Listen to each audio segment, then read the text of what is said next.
Je passe tout de suite la parole à Najat Vallaud-Belkacem, directrice France de l'ONG One, ancienne ministre de l'Éducation nationale, de l'enseignement supérieur et de la recherche, ancienne ministre des droits des femmes et porte-parole du gouvernement. Merci beaucoup, Nicolas. J'espère que vous m'entendez bien. Très bien, très bien. D'accord. À mon tour donc de remercier Gilles et de vous remercier vous, Nicolas, pour l'organisation de ce webinaire de grande qualité. Je suis ravie d'y prendre part.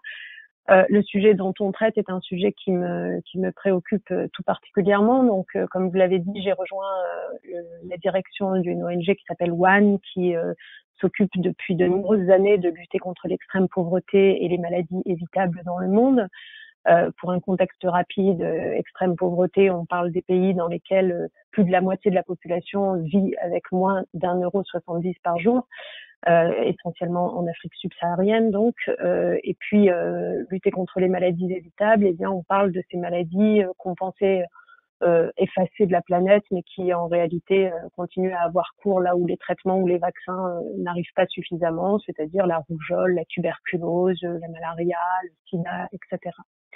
Donc, One est une ONG qui plaide auprès des gouvernements et des institutions internationales pour que les fonds soient réunis pour lutter contre tout cela.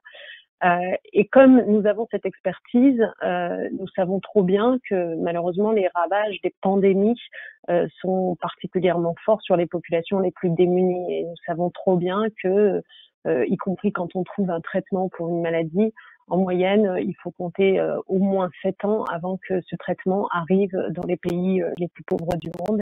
Et c'est la raison pour laquelle nous nous mobilisons particulièrement en ce moment pour que le futur vaccin contre le Covid-19, lorsqu'il sera trouvé, revête le statut de bien public, comme ce que disait l'intervenant avant moi, un bien public mondial, c'est-à-dire que ce vaccin puisse être accessible à toutes les populations sans barrière de coût à l'entrée. Mais j'en reviens à ce qui nous occupe aujourd'hui. Donc, comme on travaille sur ces pandémies et qu'on sait leurs ravages, quand on a vu arriver le Covid-19, notre première réaction, ça a été de nous dire qu'il fallait une réponse globale à une pandémie globale.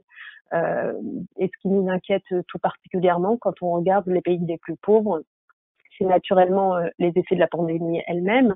Et peut-être pour revenir sur ce que disait Hubert Védrine tout à l'heure, nous, contrairement à ceux qui se rassurent de chiffres qui sont moins élevés qu'en Europe, en Asie ou en Amérique, nous estimons que les chiffres qui nous parviennent de l'Afrique s'expliquent pour grande partie par la temporalité, l'Afrique n'en étant pas encore au même stade que d'autres continents, tout simplement dans le développement de la maladie.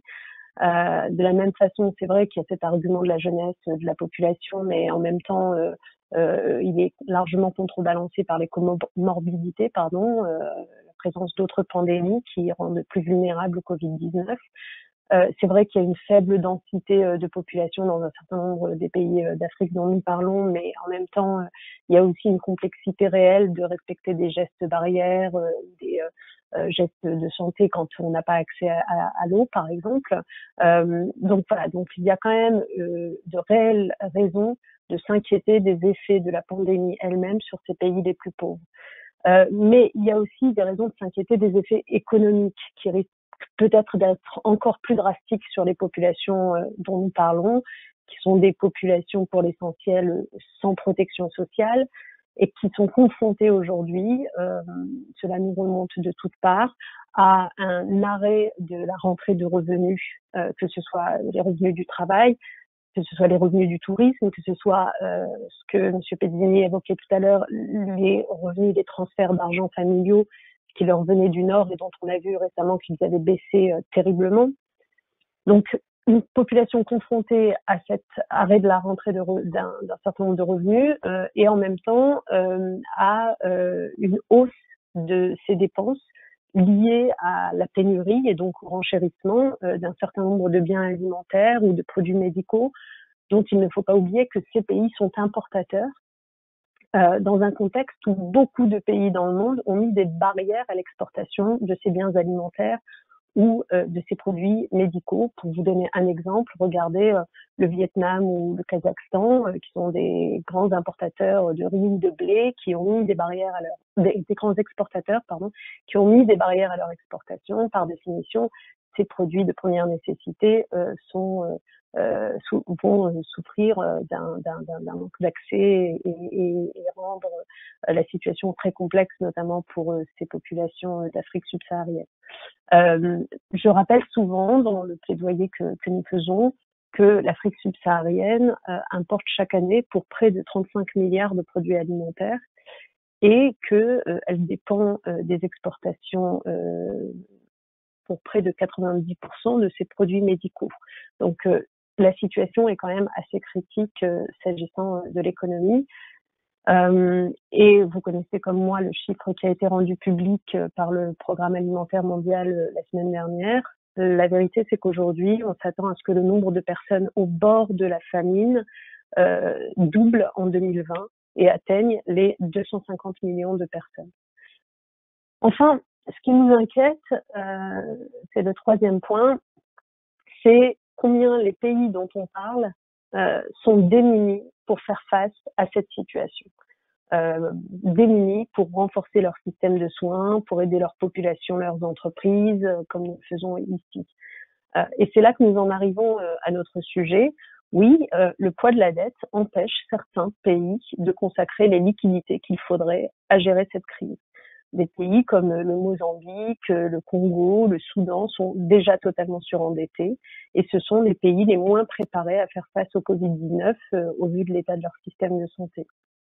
Aujourd'hui, on a dans cette Afrique subsaharienne 30 pays qui dépensent plus pour leur remboursement de leurs dettes que pour leurs soins de santé.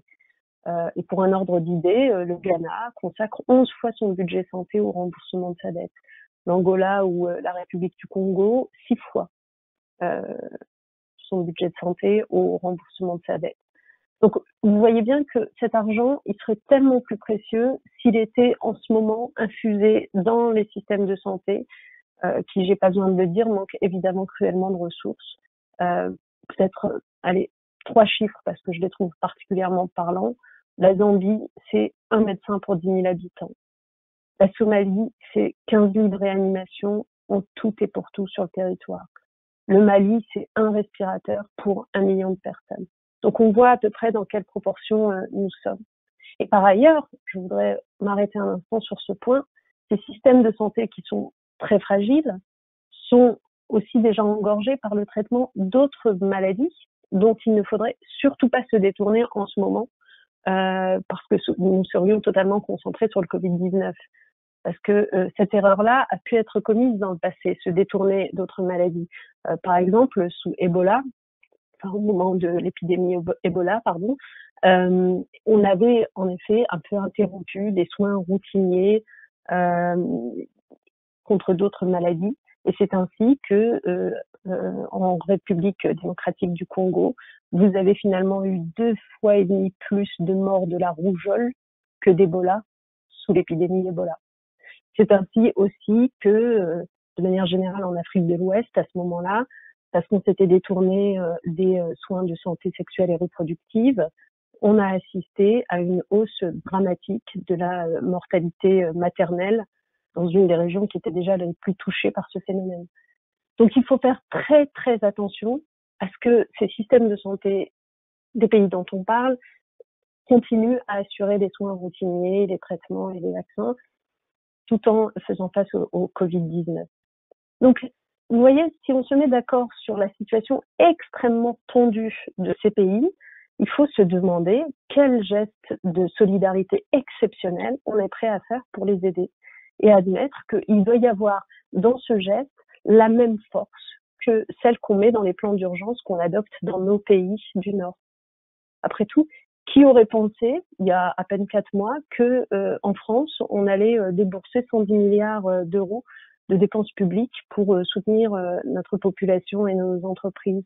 Qui aurait pu penser, il y a 4 mois, que les pays du G20, mis bout à bout, allaient s'engager à dépenser plus de 5 000 milliards de dollars pour répondre à la crise et tenter de minimiser ses conséquences économiques.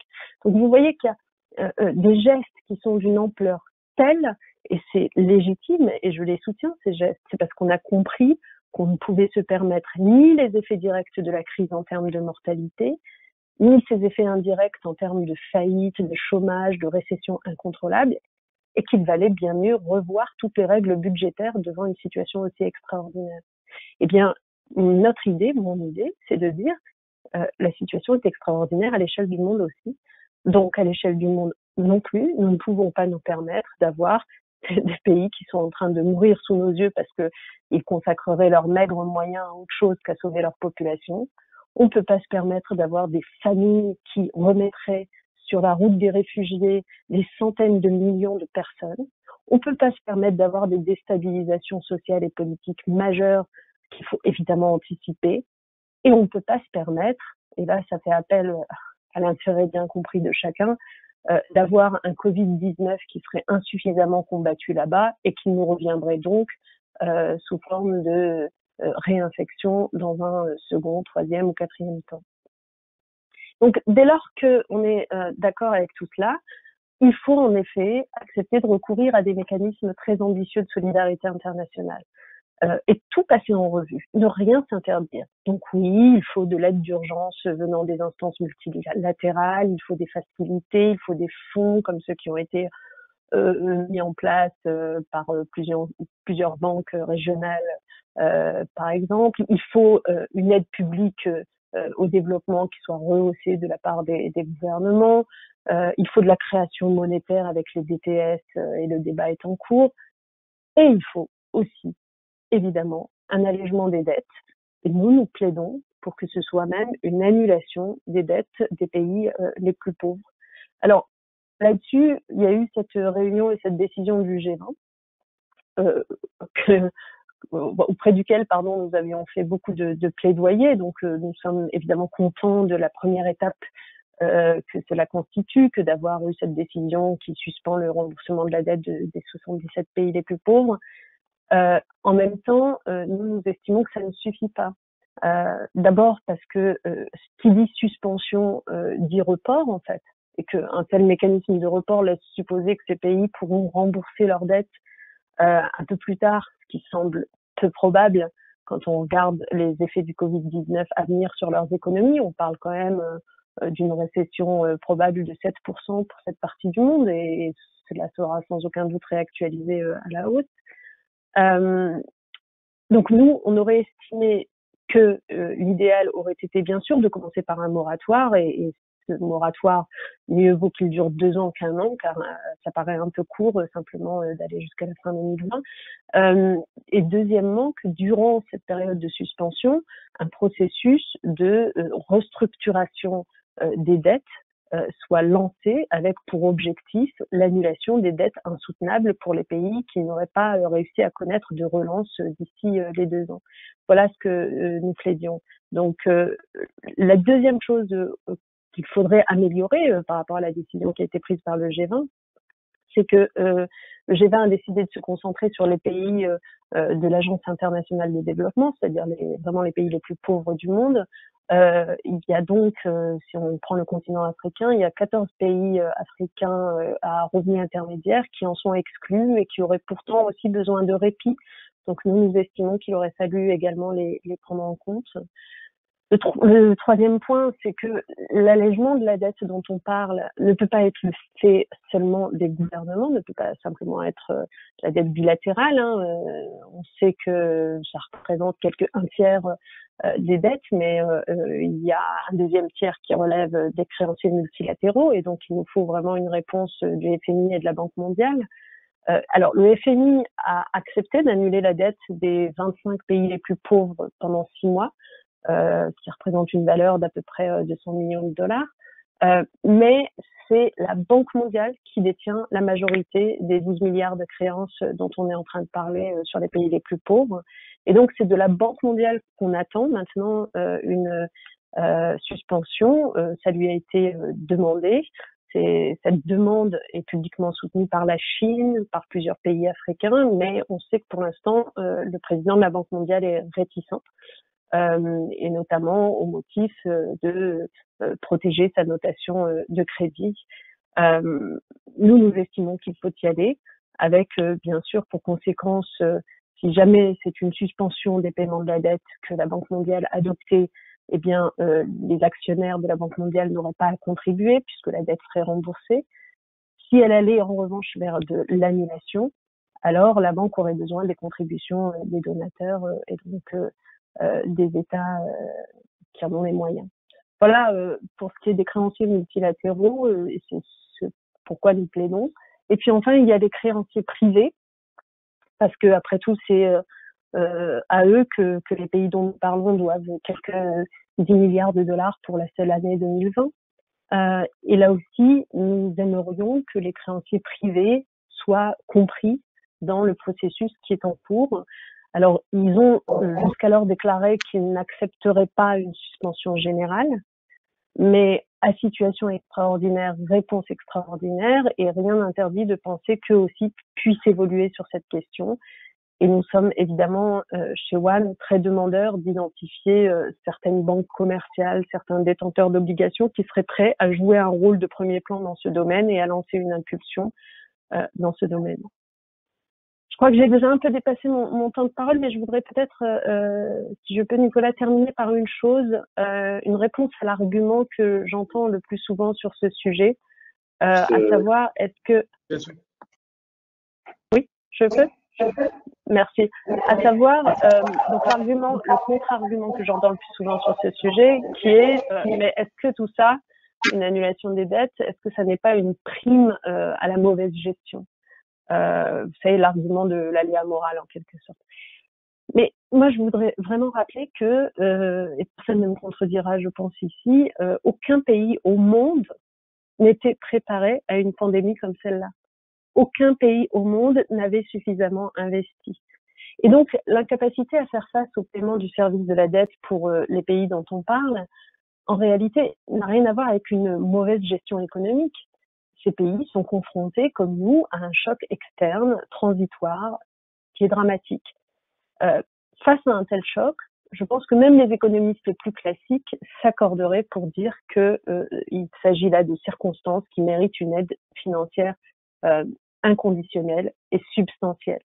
En d'autres termes, je pense que les inquiétudes habituelles liées à l'aléa moral sont en l'occurrence très largement compensées par la nécessité urgente de veiller à ce que cette crise ne cause pas de dommages économiques permanents, éviter en particulier les défauts de paiement généralisés des États, la contagion, le chaos qui résulterait de tout ça sur les marchés de la dette souveraine, sans même parler évidemment des effets humains sur la mortalité des populations ou sur leur incapacité à se nourrir et à subvenir à leurs besoins. Voilà. Donc je pense que dans cette période où, du fait du confinement, beaucoup de peuples sont parfois tentés de se replier sur eux-mêmes et de ne s'intéresser qu'à leurs plus proches, nous devons tous plaider pour que, au contraire, la solidarité internationale, qui est le pendant direct de notre interdépendance et de notre interconnexion permanente, s'en trouve renforcée. Parce que s'il y a bien une chose que nous apprend le Covid-19, c'est que nous vivons bien tous ensemble, nous sommes bien tous embarqués sur le même bateau. Je vous remercie beaucoup.